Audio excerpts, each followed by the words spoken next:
So this is an example of the maps that were recently adopted by Dutchess County communities.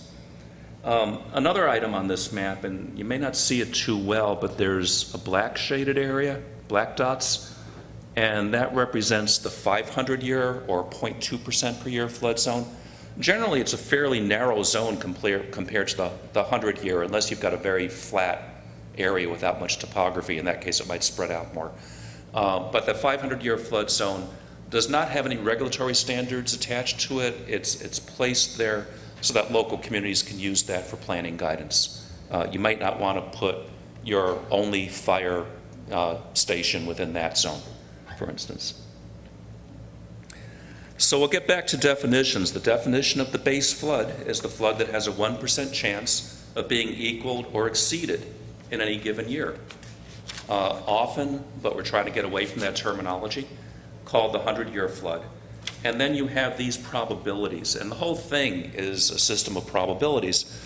26% chance of occurring over 30 years, 39% chance over 50 years, and 63% chance over 100 years.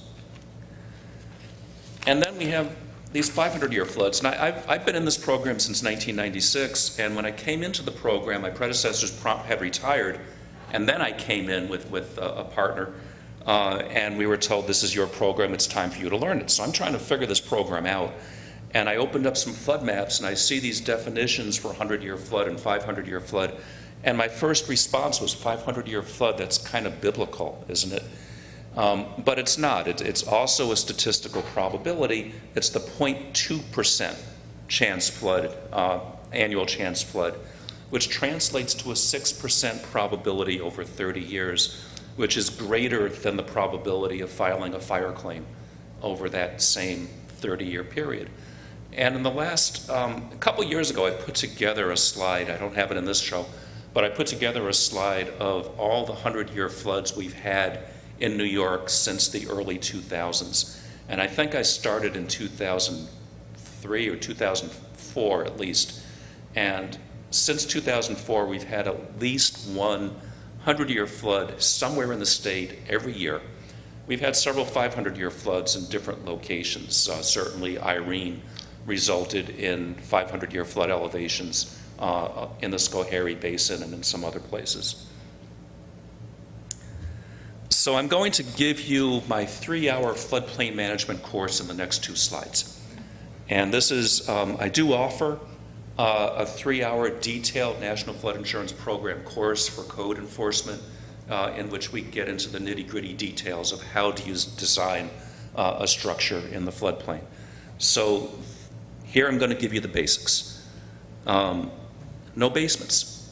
If you're going to build a new house, or if you're going to have a substantial improvement to an existing house or substantial damage to an existing house, and when I say substantial improvement or substantial damage, substantial improvement means that you're adding 50% or more to the market value of the house with the improvement. It could be an addition, it could be a rehab. Substantial damage means that you've had some damage to the structure. It could be a flood, it could be a fire, it could be a wind event, but the cost of making that structure whole is 50% or more of the market value of the structure prior to the damage. Those are treated as new structures. In all those cases, you can't have a basement.